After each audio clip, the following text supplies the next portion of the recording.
The Coach Curl podcast is brought to you by Think and Grow Business, the home of the Think and Grow Business Mastermind. If you're serious about growing your business, get serious and join a mastermind group today.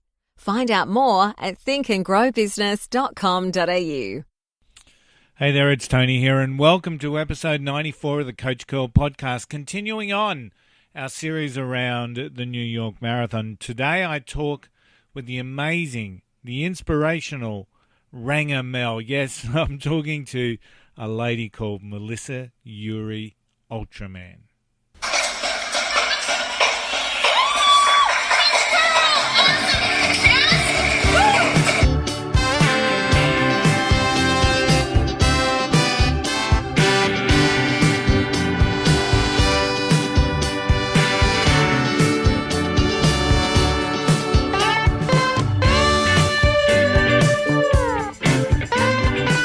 Hey there, it's Tony here, and welcome to episode 94 of the Coach Curl podcast.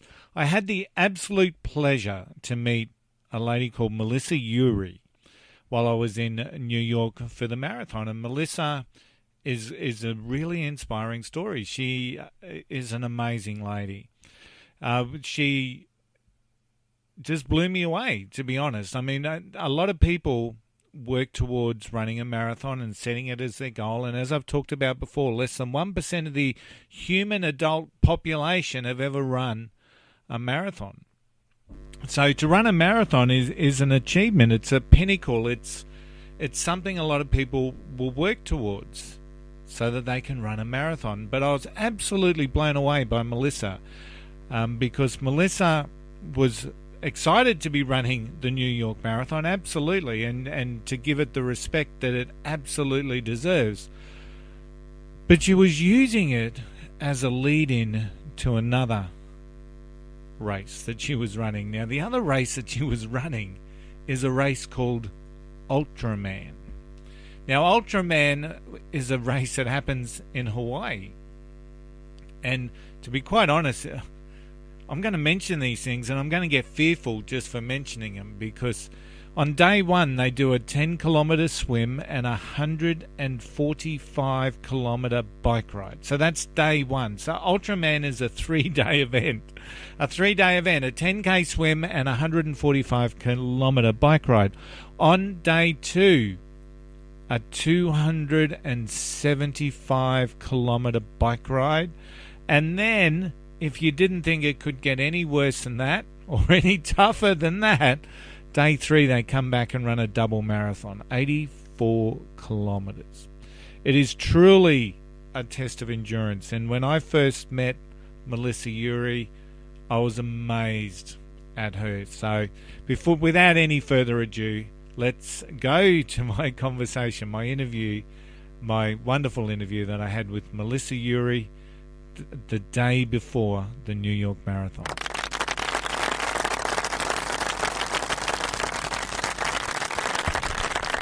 Hey there, it's Tony here, and I'm at New York, and I'm sitting in the foyer at the Parker Hotel. We're on West 56th Street, and I'm sitting here with another one of our Travelling Fit Australian Marathon ambassadors. That's what I'm going to call us, ambassadors.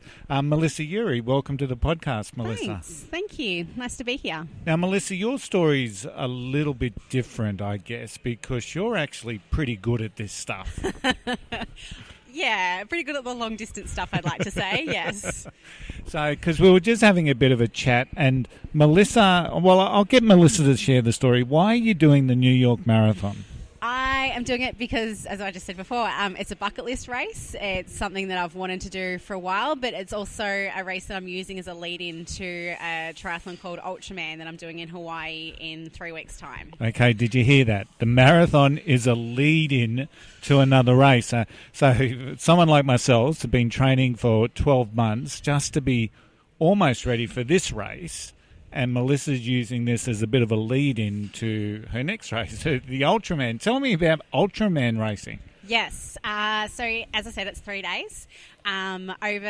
It's originally it used to circumnavigate the big island in Hawaii, but because of all the lava flows, it's actually cut off some of the roads they used to use. So they've had to change the course. Oh, wow. Yeah. So this year's going to be a brand new course on the bike days. So it'll be really interesting to see how that all goes.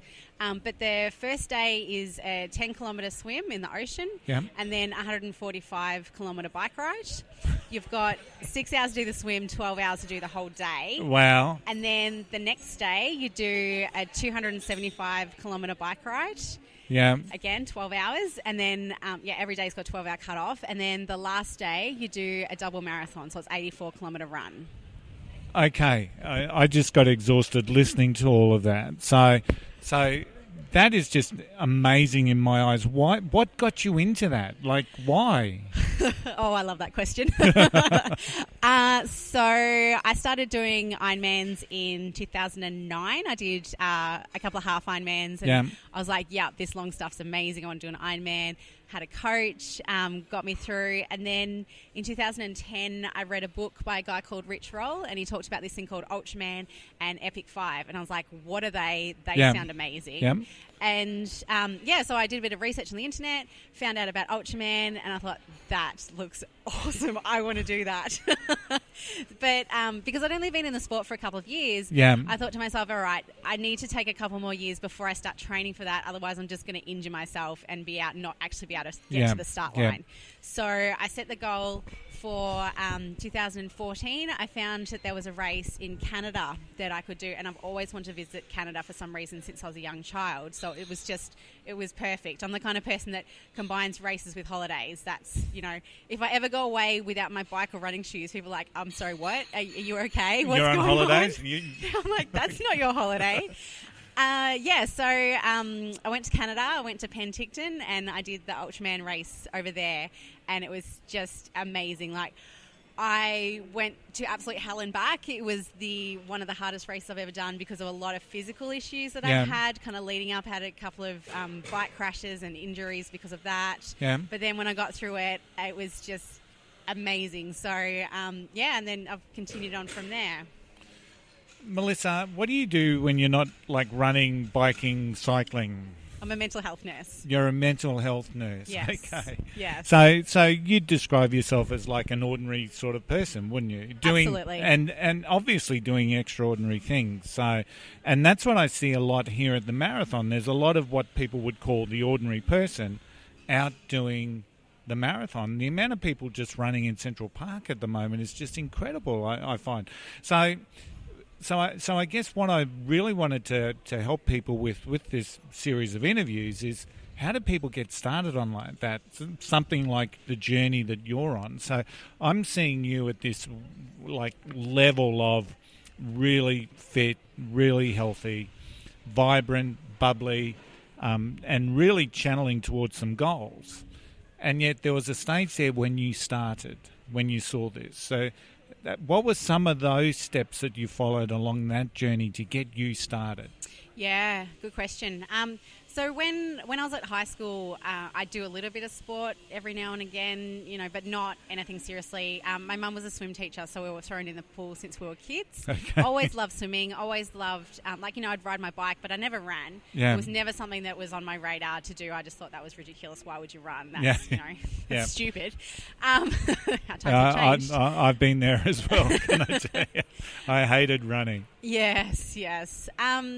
So I finished high school, went to uni, didn't really do any exercise or anything when I was studying. Yeah. And then after I finished uni and started working, and then I did general nursing for the first year, and then I went to mental health, and I said to myself, you're going to need an outlet. This is a really full-on work that you do, really intense. So, I started to bring exercise, a bit more healthy eating, want to lose weight. And then, I just, started swimming again, started riding a bit again, did around the Bay in a day with my friend in Melbourne, where you ride 210 kilometres around Port Phillip Bay. We'd trained a few 50K rides. It was completely out of our depths, but we got through it, and it was just really fun. And then, just continued on from there. And then that same friend, I saw her do a triathlon. It was one of those small corporate triathlons down in Melbourne. And I'm like, that looks really fun. Like, everyone just looks like they're having an amazing time. And I was like, oh, that looks cool. Okay, I need to start running. So I started doing 5Ks, 10Ks for the first year, and then I did the triathlon season, and I always noticed my run was really lacking compared to my ability in the other two disciplines. Okay. So I went, okay, well, time to focus on my running.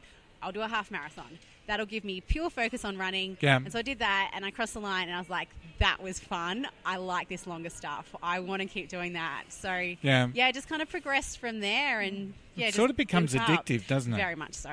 Very much so. And being in the profession of mental health, you would see a lot of people, I would imagine, that don't exercise and live unhealthy lifestyles. And in your, thought process, how beneficial is a healthy lifestyle and exercise when you're fighting your own demons, I guess, from a mental perspective? It's so important. Yeah. It's part of treatment, I would say. Yeah. Along with, if the person needs medication, they need counselling, and just moving your body does so much. It's incredible. And just being out in the sunshine. Oh, absolutely. Absolutely. I mean, there is some countries in Scandinavia that don't have a lot of sunshine throughout their winter, and their rates of depression and suicide are a lot higher during that periods of the year. And that really says to me that sunshine is so important, and getting outside is so important that, I've got a friend of mine who swears by, getting up, meditating first up in the morning, and then getting outside in the sunshine for the first hour. Now, there's horses for courses. Everyone finds something that works with them. But I always find it interesting that he says, I'm out in the sunshine for an hour first up. And, I think a lot of people miss the sunrises in our world, in our life. And I think that's one of the most magical and beautiful things that we can witness. And getting out first up in the morning, you get to see that, I guess, more and more often. So that's awesome. Yeah, absolutely. Oh, I've seen so many sunrises out training, and it's amazing. It is a really beautiful, magical part of the day. Yeah. And there's not a lot of people out, and it's just, it's really, really nice. So what time are you expecting tomorrow? Expecting versus wanting. So, I mean, I want to go under 4 hours. I think that would be an amazing time for me. Yeah. Bearing in mind for myself that I know that running at a faster pace I find really challenging. I can run all day, no problems at all. Yeah, okay. It's just running at speed I find really hard. Yeah. So, I mean, I'll be absolutely over the moon if I do under 4 hours. I would love that. Yeah. No hold back, no excuses. If I don't, whatever, didn't happen on the day. But, if I do that, that'll be amazing. But I was saying to you before that I've got a really close friend who always said, she never wants to cross the finish line of a marathon and be disappointed. Yeah. So I'm trying to go with that attitude of, if I don't get my time, I still want to be like, I just ran a marathon in New York, and that's pretty freaking cool. Yeah, well, there's only 50,000 people in the world this year that's going to run the New York Marathon. So that's, I like that because, I mean, I mentioned that I've got a slight tweak in my calf, so I'm a little bit nervous about lining up. I was really hoping to be fighting fit and healthy, but that's not going to be the case. So our goal has changed along the course of the journey, and being happy at the end will probably be our goal, to get to the end and finish it off. Melissa, if someone was listening to this, right, someone was listening and has sparked something inside them to give a little bit more exercise a crack, eat some healthy, eat more healthy, or even try and channel themselves into some of the stuff that you're doing, extreme but beneficial, no doubt. What's some of the advice that you could give to them to get them going after this little spark? Yeah, one of my biggest things that I say to people is, in the mornings, I've developed a really good routine of when my alarm goes off, I get up. I don't let myself lie there and think, oh, do I really want to? Oh, whatever. No, get up. Yeah. Okay? Have your clothes out ready. Don't have any decision-making, times to have to make decisions in the mornings. If that's when you're going to be exercising, if you're a nighttime exerciser, then have everything organised and ready to go for as soon as you walk in the door, as soon as you get out of bed, put your clothes on, head out the door. The amount of times I've been out for a run and I've actually woken up halfway through my run and gone, oh, right, okay, we're running, good. This so is it becomes automatic. Yeah, absolutely, absolutely. So, yeah, and it takes time and it takes practice, and routines do take, that time to develop, but I find it's just something I automatically do now. Alarm goes off, get up. Yeah. And it's one of the best things that I've really been able to establish that routine. And I guess the other thing would be is not to like go all in hardcore at the start, because the likelihood is that you're then going to go, well, that's too hard, and then burn out very, very quickly. So just small increments if you're wanting to build up what you're doing. Yeah, and very good advice. I know so many people that that I know, want to lose weight, and they want to lose it quickly. And the reality with any sort of quick fix is that you've got to change the way that you think around anything. But, if you've put on 20 kilos over the last 10 years of your life, the reality is you're not going to get rid of that 20 kilos in a week or two. And so a lot of people I know get disheartened when they don't have those quick fixes. So that's awesome advice. Start small. So if they want to run a marathon, start by running a kilometre. Yes, walk around the block. Yeah, absolutely. Yeah. That's awesome. Melissa, it's been wonderful having a chat with you today and meeting you. We're just about to go to our meet and greet with the other 300 Australian travellers that are here. What are you most looking forward to tomorrow? I reckon that finish line is going to be pretty amazing. I did the 5K dash to the finish today. Okay. And as I was running down the last bit where they've got all the barriers and all the flags from all the different countries, I was just imagining going, this is going to be electric tomorrow with the crowds and everything. I'm really looking forward to that. Yeah, we didn't do the dash because I've been resting my legs, but we walked down there this morning and just that sense of aura, a sense that you're in the right place at the right time. I'm really excited about crossing the Verrazano Bridge. I think that's going to be awesome. Yeah, nice. I think looking for my kids at Brooklyn when we're coming through will be That'll cool. Be cool. But yeah, that finish line's going to be the ultimate thing. Yeah. Melissa, been amazing having a chat with you. Thanks for agreeing to come on the Coach Girl podcast. Do you have any ways if anyone wanted to connect with you or say g'day or send a message or... Yes. So my name, Melissa Urie on Facebook. On Instagram, I'm at Rangamel because I have red hair. So, that makes sense. And I write a blog. I know. It's pretty good. Although the Americans don't know the pronunciation. They don't get it. They don't understand the reference. Aussies very much understand Absolutely. Rangamel. And I do a blog, rangamel.wordpress.com. Oh, okay. Yeah. Tell me about your blog. Oh, so I write it once a month. I've been doing it for the past 5 years. My coach just asked me. I went over and did Challenge Roth. It's a triathlon in Germany. It's absolutely huge. And he asked me to start writing a blog, and I was like, okay. And so then, once a month I write it. Generally, it's race reports because I find, they're interesting for people to read. But if I'm not doing a race, then it's just kind of about what's going on in my life at that point in time, where my training's at, if I've had injuries, how I'm dealing with that or, whatever else is going on. That sounds excellent. I'm going to check that up. What was that address again? I hope I got it right. I think it's rangamel.wordpress.com. So excellent. if you just Google Rangamel WordPress, I'm sure it'll come up. No worries. Well, Mel, thanks again. Looking forward to seeing our celebrations at the end of all this. It's been exciting to have a chat with you, and good luck tomorrow. Thank you, and you too. No worries. Thanks. Thanks. Coach Curl proudly supports Carter's cause, raising funds for Heart Kids Australia. Honouring the brave legacy of Heart Angel Carter, who passed in 2013, just 30 days old. All funds raised by Carter's Cause go to aid the families of kids born with congenital heart disease. Learn more by visiting www.carterscause.org.au. So I really hope that you enjoyed that conversation that I had with Melissa. You can check it out. Go out and check out her summary of the Ultraman race at rangamel.wordpress.com. Now, I can tell you I followed Melissa on that Ironman race, and her swim leg was fantastic. She came out, I think, in third place amongst the women, which is quite an incredible result. And then moved into the bike leg for the day. Now, from all reports, day 2 was always going to be the tough one, the tough day.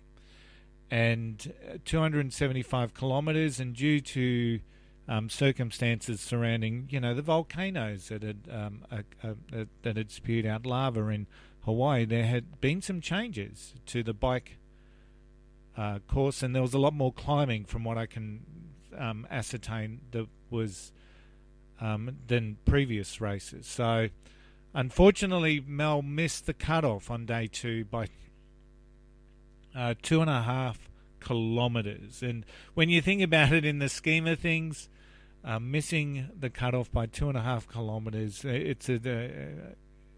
is just still an amazing event. She still finished, and then apparently 35% of the starters were identified as carnage on that day too. So 35% didn't finish that particular the course, which is unfortunate. But I mean, this is high endurance stuff. So I take my hats off to any person that gets to that stage where they're competing in a race like that. And to Mel's credit, she competed day 3, although she was classified as a non-finisher, and she completed the double marathon. So I will share a link in the comments. In the show notes for Mel's summary of those 3 amazing days that she competed in the Ultraman.